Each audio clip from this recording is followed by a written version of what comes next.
எனக்கு உறுதுணையாக இருந்த தமிழ்நாட்டிற்கே நன்றி சொல்ல வேண்டும். நான் மேடையில் பேசும்போது உயிரே உறவே தமிழே என்று சொன்னதற்கான அர்த்தத்தையும் நான் முழுமையாக உணர்கிறேன். நன்றி. அனைவருக்கும் வணக்கம்.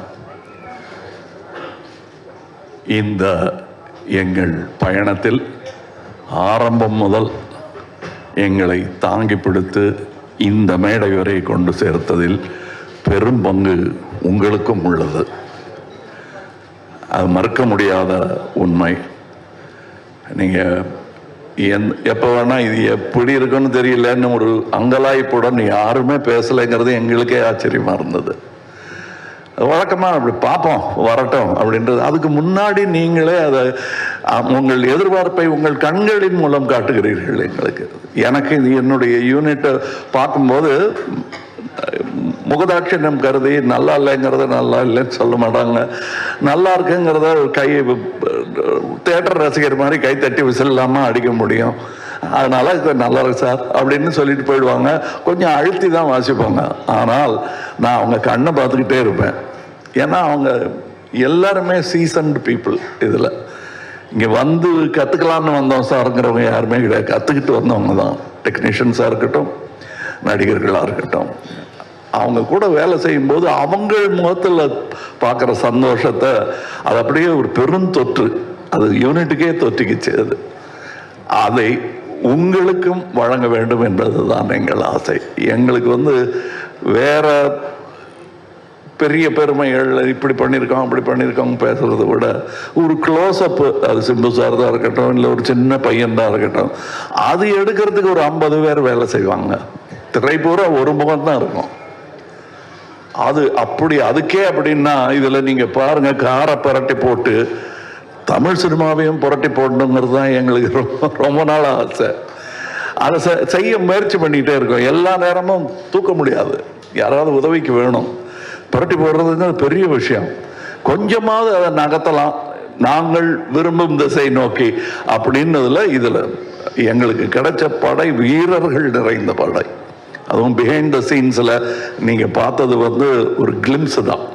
ட்ரெயினில் வேகமாக போகும்போது சீனரி தெரிகிற மாதிரி உங்களுக்கு தெரியும். நாங்கள் கிட்ட ஜங்ஷனில் நின்று எல்லாரையும் வண்டியில் ஏற்றிக்கிட்டு வந்தவங்க எத்தனை பேர் உழைத்திருக்கிறார்கள். இன்டர்நேஷ்னல் தரத்தில் இருக்கும் எங்கள் டெக்னீஷியன்ஸ். நிஜமாகவே வெளிநாட்டில் இருந்து வந்து வேலை செஞ்சவங்க, இங்கேருந்து வேலை செஞ்சவங்க வெளிநாட்டுக்காரங்க பாராட்டுற அளவுக்கு வேலை செஞ்சுருக்காங்கங்கிறது தான் என்னுடைய தாழ்மையான கருத்து. உதாரணம், மணிரத்னம் சாரை பற்றி சொல்ல வேண்டாம். மணிரத்னம் ஃபிலிம் அப்படின்னு போட்டுக்கொள்வதற்கான எல்லா தகுதியும் கிட்டத்தட்ட 40 வருஷத்துக்கு முன்னாடியே அவர் பெற்றுட்டார். இது இட்ஸ் அ மணிரத்னம் ஃபிலிம். இவர்களைப் போலவே எனக்கு அவர் படத்தில் நடிப்பது, நாசருக்கு நாயகன் போது எப்படி இருந்ததோ அந்த மாதிரி இருந்தது எனக்கு. ஏன்னா நான் பார்த்த அந்த இளைஞர் மணி இன்னைக்கு ஞானியாக, சினிமா ஞானியாக மாறி இருக்கிறார். எனக்கு பட்டம் கொடுத்துருக்குறாங்க அந்த மாதிரி. ஸோ அவர் கூட வேலை செய்கிறது எனக்கு குதூகலமாக இருந்தது என்பது தான் உண்மை. அது எல்லாருக்கும் தெரியும், படம் பார்க்கும்போது தெரியும். அந்த எங்கள் செட்டில் இருந்து எங்களை பார்த்தவங்களுக்கும் அது புரியும். இதில் இருக்கிற டெக்னீஷியன்ஸ், எடிட்டர், ஒரு ட்ரெய்லர்லேயே தூக்கிட்டாங்க மணியும் அவரும் சேர்ந்து. அது ஒரு சூப்பர் ஹிட் பண்ணிட்டாங்க. அதெல்லாம் நல்ல சிறந்த டெக்னீஷியன்கள், பதட்டம் இல்லாமல் எந்த பெரிய இடையூறுகளையும் தாண்டும் அந்த லாவகம் அவர்களுக்கு இருக்கிறது. அதே மாதிரி ரவி கே சந்திரன் இந்நேரம் அமெரிக்காவில் படம் எடுத்துட்டு இருக்க வேண்டியது, அது 20 வருஷம் முன்னாடியே எழுந்திருக்க வேண்டியது. மருதநாயகம் அதோடைய சினிமாட்டோகிராஃபர் அவருடன் முழுவதுமாக ஒரு முழு படத்தை முடித்தேன் என்ற பெருமை. அது பாதியில் விட்டோங்கிற வருத்தம் எனக்கு ரொம்ப உண்டு. ஆனால் அதில் இந்த படத்தின் மூலம் அதில் இருந்ததை விட இன்னும் சிறந்த சினிமாட்டோகிராஃபராக அவர் திரண்டு வந்திருக்கிறார் எங்களுக்காக. அது தெரியும், படத்தில் பார்த்தா பேசுவாங்க. அதை நான் சினிமா விமர்சகர்களிடம் விட்டு விடுகிறேன். அவருக்கு நல்ல பேர் கிடைக்கணும். நானும் சினிமா விமர்சகன் தான், நானும் சினிமா ரசிகன் தான். நான் சுவைத்த விஷயத்தை உங்களுக்கு நான் சொல்லுகிறேன். வியாபாரம் வெற்றி பெறணும், அதெல்லாம் ஓகே. என் சினிமாவும் வெல்ல வேண்டும் என்பதுதான் ஆரம்ப காலத்திலிருந்து நாங்கள் அதான் ஒரே மாதிரி எண்ணமுடையவர்களுடன் பேசிக்கணும். நாங்கள் செட்டில் இருக்கும்போது மணி சார் ஆகட்டும், நடுவில் போய் பேச டைம் இருக்காது. அதுவும் டெக்னீஷியன்ஸுக்கு மேலேயும் கீழையும் பார்த்துக்கிட்டு ஒரு மாதிரி சித்தர் மாதிரி அலைஞ்சிக்கிட்டு அங்கே அதுக்கு நடுவில் நாங்கள் பேசுறது கூட அரட்டையாக இருக்காது. லஞ்சில் உட்காந்து பேசுறது கூட சினிமாவை பற்றியாக இருக்கும், வேற ஒருத்தர் எடுத்த நல்ல சினிமாவை பற்றியாக இருக்கும். இப்படி ஒரு அற்புதமான சூழலில் நாங்கள் இந்த படத்தை எடுத்திருக்கிறோம். இந்த மாதிரி ஆரோக்கியமான ஒரு சூழல் ஐமைவேதே எவ்வளோ பணம் கொடுத்தாலும் கிடைக்காது. அது எனக்கு கிடைத்தது, ராஜ்கமலுக்கு கிடைத்தது. ராஜ்கமலுக்கு பின்னாடி இருக்கிற அந்த இன்டர்நேஷ்னல்ங்கிற அந்த வார்த்தைக்கு முழு அர்த்தத்தை மணிரத்னம் எங்கள் டெக்னீஷியன்ஸ் கொடுத்துருக்கிறார்கள். இதில் உள்ள கலைஞர்கள் சின்ன சின்ன பாத்திரம் பண்ணவங்க. ஒரு சின்ன பையன்லாம் ஆக்ட் பண்ணியிருக்காரு, ஒரு 50 படம் பண்ணியிருப்பார் அந்த பையங்கிற மாதிரி பண்ணியிருக்காரு. அதுக்கு நிஜமாகவே 100-200 படம் பண்ணவங்கெல்லாம் சின்ன சின்ன வேஷங்கள் பண்ணியிருக்காங்க. இந்த சந்தோஷத்துக்காக, மணி சார் கூட ஒர்க் பண்ணுங்கிற சந்தோஷத்துக்காக தான் பாதி பேர் வந்தாங்க. சம்பளம் 2ஆம் பட்சம் தான் அவங்களுக்கு. இது எங்களுக்கு தெரிந்த உண்மைங்கிறதுனால சொல்கிறேன். நாம் வையாபுரி மாதிரி ஆர்டிஸ்ட் எல்லாம் நாங்கள் கண்டெடுத்தவர். அவர் ஜூனியர் ஆர்டிஸ்டாக இருந்தபோது நாங்கள் கண்டெடுத்து இவர் அப்படின்னு பார்த்து கூப்பிட்டது அவர். இன்னைக்கு அவர் எங்கள் கூடயே உட்கார்ந்து சீட்டு கிடச்சாச்சு, உட்காந்துடணும். அது ரொம்ப கஷ்டம். அந்த நிலையிலிருந்து வந்த அவருக்கு தான் தெரியும். இன்னைக்கு இங்கே ஜோஜோ இல்லை, இப்போ இந்த முன் வரிசையில் அமர்ந்திருக்கிற எல்லாருமே என் நண்பர்கள் தான். அவங்களுக்கு இந்த வாய்ப்பு கிடைச்சது எனக்கு பெருமையாக இருக்குது. நீங்கள் படம் பார்த்துட்டு இவங்களெல்லாம் பற்றி நான் பேசுகிறேன். ஏன்னா இப்போ பேசும்போது அவர்கள் பெயரை மட்டுமே குறிப்பிட வேண்டி வரும். அவர்கள் திறமையையும் பற்றி பேசுவதற்கு இன்னொரு விழா நடக்கத்தான் போகிறது என்று எனக்கு தோன்றுகிறது. அந்த விழாவில் உங்களுடன் பேசுகிறேன்.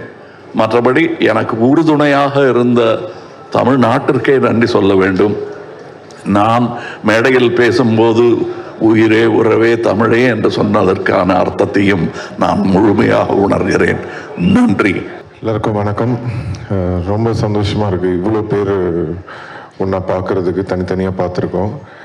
எனக்கு தெரியுது உங்கள் எல்லாருக்கும் பசிக்குதுன்னு சொல்லி நான் ரொம்ப நேரம் பேசி டைம் வேஸ்ட் பண்ணுறதா இல்லை. நாளைக்கு ரிலீஸ் படம். ஸோ ஆக்சுவலாக கான்ஃபிடெண்ட்டாக இருக்கும், சந்தோஷமாக இருக்கும். இந்த படம் எல்லாருக்கும் ஒரு மிகப்பெரிய வெற்றி அடையணும்னு இறைவனை வேண்டிக்கிறேன். ஏன்னா ரொம்ப உழைப்பு போட்டிருக்காங்க. கமல் சார் வந்து ஆக்ஷனாக இருக்கட்டும், பெர்ஃபார்மன்ஸாக இருக்கட்டும், பின்னி படல் எடுத்திருக்காரு. எல்லாருமே அவங்களோட ஒர்க்கை ரொம்ப கஷ்டப்பட்டு பண்ணியிருக்காங்க. ஸோ எங்கள் டீம் சார்பாக நீங்கள் எல்லோரும் வந்து படம் பார்த்து என்ஜாய் பண்ணுவீங்கன்னு நம்புகிறோம். Thank you so much. தேங்க்யூ. எல்லோருக்கும் வணக்கம். இந்த படம் பொறுத்த வரைக்கும் எனக்கு எல்லாமே சந்தோஷம்தான். என்னோடய கனவு வந்து மணி சார் படத்தில் நடிக்கணும், கமல் சாரோட நடிக்கணும். இதெல்லாம் ஒரே படத்தில் நடக்குதுங்கிறது வந்து ரொம்ப சந்தோஷமாக இருக்குது.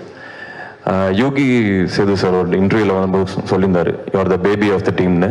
அந்த மாதிரி தான் நான் ஃபீல் பண்ணுறேன். ஏகப்பட்ட தருணங்கள் கற்றுக்கிறதுக்கும் ரொம்ப சந்தோஷமாக வேலை பார்க்கறதுக்கும் நாசர் சார் சொன்ன மாதிரி. அண்ட் ஏகப்பட்ட லெஜண்ட்ஸோட ஒரே படத்தில் எனக்கு சான்ஸ் கிடச்சிது. I'm just really happy. Kamal sir, Mani sir, Ravi K Chandran sir, Nasser sir, Simbu sir, Trisha ma'am, இந்த மாதிரி ஏகப்பட்ட டேலண்டட் பிக் பீப்புளோட ஒர்க் பண்ணுறது I'm just really happy. And இது எனக்கு ஒரு படம் இல்லை, this is a milestone for me. And உங்கள் எல்லாத்தையும் பார்த்ததில் எனக்கு ரொம்ப சந்தோஷம். தேங்க்யூ. பத்திரிகை நண்பர் உங்கள் எல்லோருக்கும் என்னுடைய வணக்கம். இவ்வளோ பெரிய ஒரு பத்திரிகையாளர்கள் ஊடக ஒரு கூட்டத்தை நான் தமிழில் பார்க்கல. ரொம்ப நன்றி. இந்த படத்தினுடைய உங்களுடைய எதிர்பார்ப்புக்கும் அதை கொண்டு போய் மக்களுக்கு சேர்க்கறதுக்குமான உங்களுடைய ஆர்வத்துக்கும் என்னுடைய முதல் நன்றி. இந்த படம் பர்சனலாக எனக்கு ஒரு முக்கியமான படம். ஏன்னா நாயகனில் தான் எனக்கு மணி சாரோடையும் கமல் சாரோடையும் நான் வந்து முதல்ல அறிமுகமாகிறேன். அவங்க 2 பேருமே சேர்ந்து 38 வருஷம் கழித்து ஒரு படம் பண்ணும்போது அதில் ரொம்ப ஆச்சரியமான ஒரு விஷயமா நானும் அதில் இருக்கின்றதுல வந்து எனக்கு மிக நெகிழ்ச்சியான ஒரு விஷயம். அது இல்லாமலேயே இந்த படம் வந்து இந்த மேடைக்காக சொல்லலை, மரபுக்காக சொல்லலை, தமிழ் சினிமாவில் வந்து இது ஒரு முக்கியமான ஒரு படமாக இருக்க போகுது. ஏன்னா மணி சார் அறியப்படுறது வந்து நாயகன் படத்தினால. அது வெற்றிகரமான படம் என்பதை விட ஒரு கல்ட் ஃபில்மா இருந்துச்சு. இன்னைய வரைக்கும் இருக்கிற new generation of directors they wanted to match Nayakan என்ற மாதிரி ஒரு ஒரு ஒரு தர நிலையை வந்து கொண்டு வந்து வச்சது நாயகன் என்ற படம்.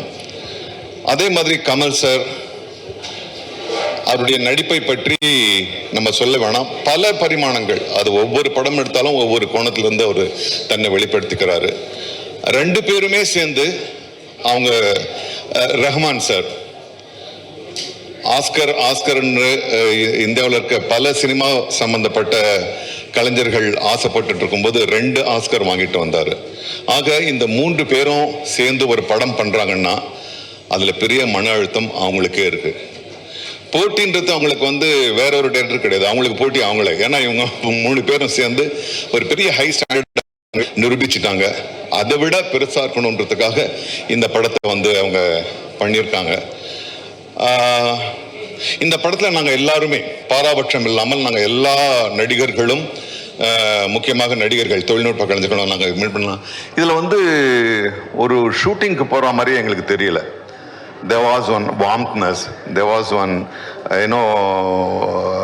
ஒரு பெரிய ஸ்டாரு, பெரிய டைரக்டர்ன்ற ஒரு தோரணையே இல்லை. அப்போதான் வந்து எல்லாருமா சேர்ந்து ஒரு ஒரு ஒரு ஒரு எந்த ஒரு மேல் ஏற்றம் தாழ்வு இல்லாமல் நாங்கள் ஒர்க் பண்ணோம். அது சின்ன நடிகராக இருக்கட்டும், பெரிய நடிகராக இருக்கட்டும், அசோகா இருக்கட்டும், பக்ஸா இருக்கட்டும். So we had a wonderful time. It was a learning process. So உங்களை போலவே நான் வந்து ஒரு குழந்தை மாதிரி இந்த படத்துக்காக காத்துட்ருக்கேன். நான் பல படங்கள் நடிச்சாச்சு, 700 படங்கள் நடிச்சாச்சு. நான் இப்போ தான் அர்ஜுன் கிட்ட சொன்னேன், என்னடா இது போருக்கு போகிற மாதிரி இருக்கு அப்படின்னு. So I am enjoying the feeling. I think you will all enjoy this film and definitely it's going to be a film which will bring fried to Indian cinema. Thank you.